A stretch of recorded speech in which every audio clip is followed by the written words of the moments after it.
All right, what's up, everyone? Welcome to the Jumpmaster X podcast. And today we're going to be talking about how to increase your bounce in season, or worst case scenario, at least maintain it.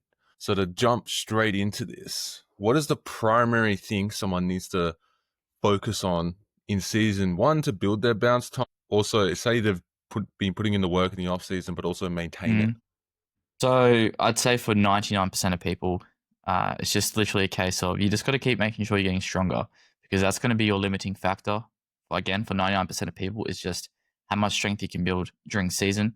Now you do need to be very careful and how you go about this because it's very easy to overdo it, get overuse injuries, all that kind of stuff because you're Yeah. playing basketball multiple times a week. So yeah, making sure you get stronger is going to be one of the main things you should be focusing on. The other thing, obviously, being staying healthy. That's just as important. 100%. Like a lot of guys, they make the mistake of not strength training in season. And yeah, of course, you're going to get less athletic. Of course, you're going to get more injuries. Now, that's not to say you should be training the same and doing strength training to the same extent as you would in the off season. You do need to go a little bit easier and dose it correctly because you do have all that basketball load going through your Yeah. body. So your recovery isn't going to be as good. So you need to be smart about implementing this into your training. Now, that's where something called microdosing is very effective. So microdosing is almost what it sounds. It's like you don't need to go. So say, for example, you're doing squats on one day, instead of doing 4 sets on one day, you might just do 2 sets. And then another day in the week when you have more availability and you're more recovered, you do the other 2 sets. So you're kind of just splitting the volume and Mm. microdosing the volume and spreading it to allow better recovery rather than it hitting you all at once and then shooting yourself in the foot, performing badly in your game, and then killing you and having dead legs, essentially. Yep. Yep. 100%. I think you also need to be a little bit flexible in terms of your program and make sure you don't necessarily always have to follow it to a T in the sense that because basketball games are very different to having like strict dunk sessions, it's very easy to know how tired an athlete would be if they're strictly training for dunking. And it's like, okay, Monday I'm doing 50 jumps. Thursday I'm doing like 25 jumps, whatever. So you know how many jumps they're doing throughout the week. You know exactly what they're doing in the gym. With basketball, it's a little bit harder to tell how someone's going to pull up the next day or a couple of days after that because every game's different. You play a different amount of minutes, different game intensity, so it can vary week to week. So in those situations, it's not always about pushing as hard as you physically can every single week. The general trend is you want to be trying to get stronger over that time. There will be times where you play like an overtime game, you play 50 minutes. Yeah, you're probably going to have to take it easy the next day, but maybe there's another game you blow out the team, you don't even play the fourth quarter, then go train a little bit harder that next day. Auto regulation is going to be key as well because, like you're saying, say you played 40 minutes and then you got to hit legs afterwards or the next day, you're probably going to have a pretty easy session. But say you sat on the bench and you played 10 minutes, yeah, man, push hard in that leg session. And another thing with microdosing is you would also want to microdose your jumps too. So that's where a really good situation to get high intent and high quality jump reps in is pre-game in the warm-ups. Like you can trigger quite a lot of adrenaline in that environment, especially if you have a crowd watching and you're playing in front of a crowd. You get your teammates trying to do the same thing, instead of laying the ball up, try to dunk it, try to go for dunks and microdose your jumps in those situations. So every time you play basketball in the warm-ups, you're microdosing your jump reps and you're getting attempts in that way. We actually have an athlete called Calvin who have helped increase his vertical recently by 3, maybe more inches in the Yeah, past, like 30 2 plus months. days. I'd say like 2 months he's been with us. Yeah. Less, I think it's a month and a half. He's added 3 inches to his vertical in a month and a Wow. half. Pure Cooper playing multiple times a week. And what we got him to do was microdose his jumps and practice in the warm up in the layup line. And combining that with microdosing the strength work and also the power and speed work as well, and implementing that into his training to ensure he recovers properly. That's done wonders for him, and his verticals exploded. And if you want to go check that out, I posted it on my Instagram. It's on Tom's Instagram, on the Jumpmaster X Instagram as well. You can see he hit a one-hander off lob and punched it. He's done crazier stuff since then. We should share, but these are huge keys, and use microdosing to your advantage. Yeah. So yeah, that's very important. You still want to prioritize health here too. So that's going to be a big factor behind obviously maintaining balance in the season is staying healthy. So what sort of things does someone need to implement, Tom, to stay healthy in the season to ensure they Okay. maintain balance? Yeah. Now it's going to be a lot of the stuff we've already touched on. You know, making sure you get your sleep, making sure you get your protein. You know, those are like non-negotiables. If you're not doing that, you know, you're just not going to perform and recover as well as you should. But yeah, obviously microdosing is very important because you know you don't want to put all the fatigue on one day because you know just the next couple of days are going to be terrible.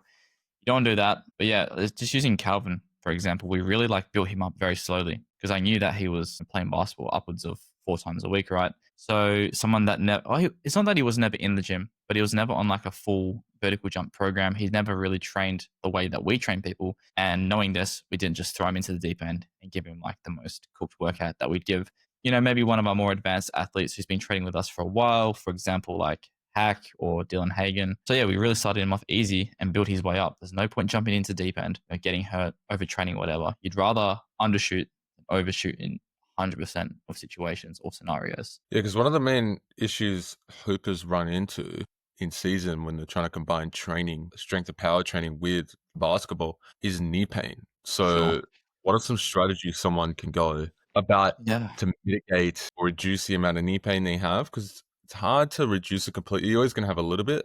You just want to kind of stabilize the pain and keep it at a manageable level. Maybe you have no pain and you're lucky in that aspect, but how can someone go about managing the pain during season? Yeah. So what type of strength work does someone need to be doing and other exercises as well to ensure this stays? Yeah. Yeah. You are, well, first of all, you need to make sure you're doing isometrics every day. That's another non negotiable. If you're not doing isometrics and you have knee pain, go do them. It's like the easiest way you can decrease your knee pain literally in the moment. Say you wake up, you've got a 4 out of 10 knee pain, go to ISOs, it'll be like a 2 or 3 after that. You obviously got to make sure before your basketball games, you're warming up slowly adding in intensity. If you're doing jumps, you want to do jumps and dunks in the warm up. Don't just go and throw a lob straight away, even if you're feeling like the adrenaline. Really work your way up, start at 10%, add intensity. But the main thing, the answer to your question is the strength that you're doing, make sure it's slow. Slow strength is very good for tendons.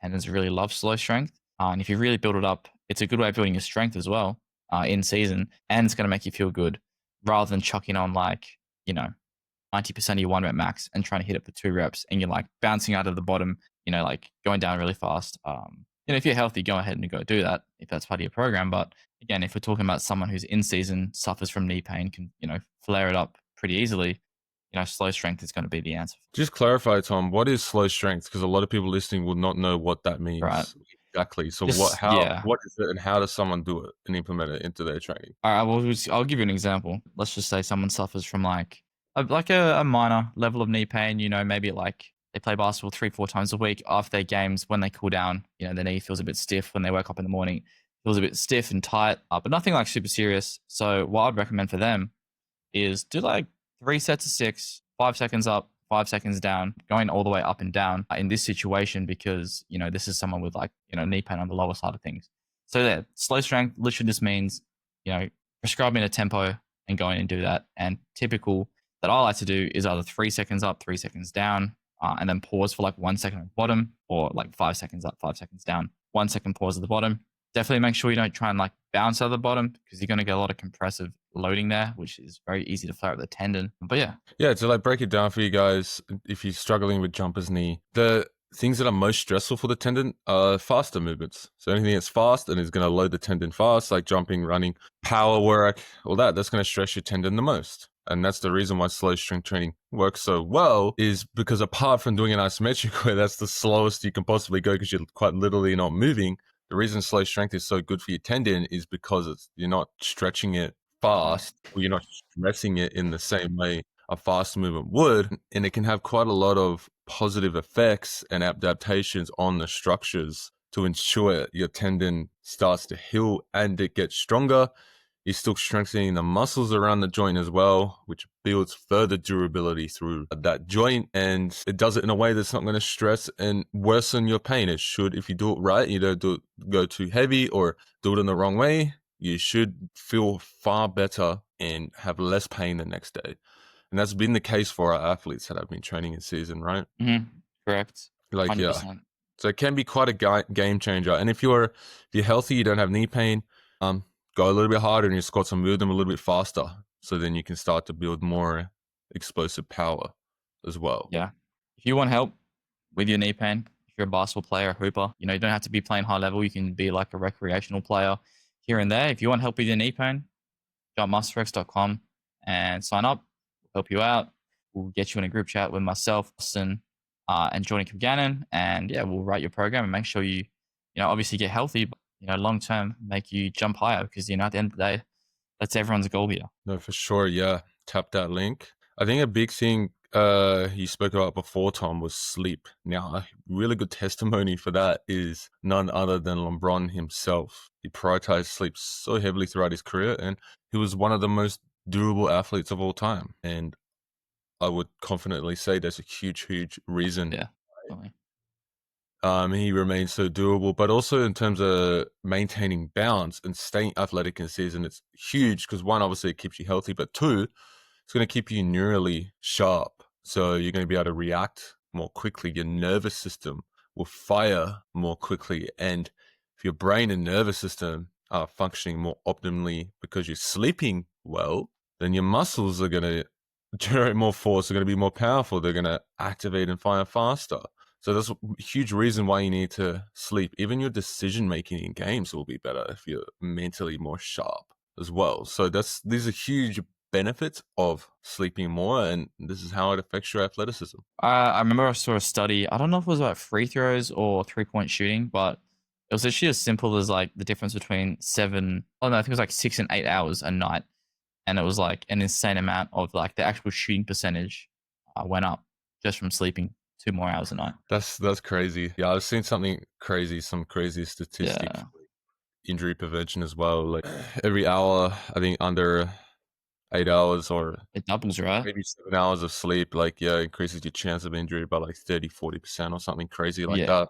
Yeah, it was yeah. quite insane. I think once That's because, people actually like see that, they're like, you know, that's enough. Okay, I should probably lock my sleep in. yeah, sleep, get to bed on time, guys. Okay, so another huge one as well is even though you're getting a lot of like jumping and running and cutting and changing direction within the sport of basketball itself, a lot of the time it's not maximal. It's always submaximal or if not close to max, but it's not truly max. Mhm. So that's where going back to the topic of microdosing, if you're smart about your training and depends on your playing schedule, all that depends on so many factors. Everyone's going to be a little bit different.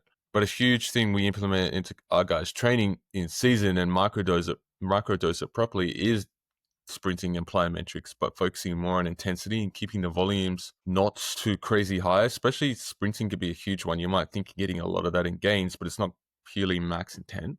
And it's quite low load in terms of a low impact on the knees as well. So it can be quite effective actually in season. Putting that maybe in the warm up prior to your game, because that can fire your nervous system up and get you all wired for your game as well. But it can also keep you fast in season as well. Yeah. Yeah. Like you say, you still do need to be careful because you're already getting a lot of, you know, low level plyometric contacts. And if you end up doing a lot of volume and plyos and it's all like super low level stuff, it's almost like tipping water into an ocean to an extent. So you may as well focus on the stuff that you're not getting as much, which is the higher intensity plyometrics. But again, coming back to that strength, you know, it's going to be your limiting factor. It's going to be the thing that you're going to have the hardest time developing. And it's the thing you won't be hitting on the court. So again, get stronger in season or do your best to get stronger in season. And that's going to give you the best return on investment and your time. I guess the last point is eat, man. Eat. The amount of calories like athletes burn in season is insane. It's like I remember when I was playing basketball 4 times a week.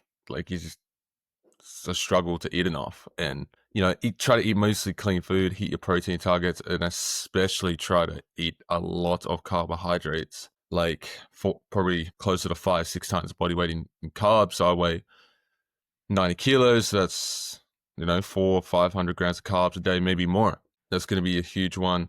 But also like you don't have to be 100% clean as well. Like, you're gonna find it hard to if you're trying to eat only For sure, clean. bro. Just get enough calories in. So don't be The afraid to volume make be crazy, man. 15, maybe 20% of your calories a little bit dirty. Have that donut after dinner and or a little bit of ice cream, stuff like that. To bulk up that carbohydrate intake. Have That that can be greasy ass burger. because a huge problem a lot of athletes have is cramping and running out of energy, and also they suffer from endurance in games too. And a huge part of that is just under eating. You just eat more, a lot of those issues can be fixed and solved. Oh, for sure, bro. Yeah. So if you guys want more in-depth guidance and you want help from us, you can apply for coaching down below. But we hope this podcast helped you out, and we'll catch you in the next episode. Peace out. Fuck yeah, man.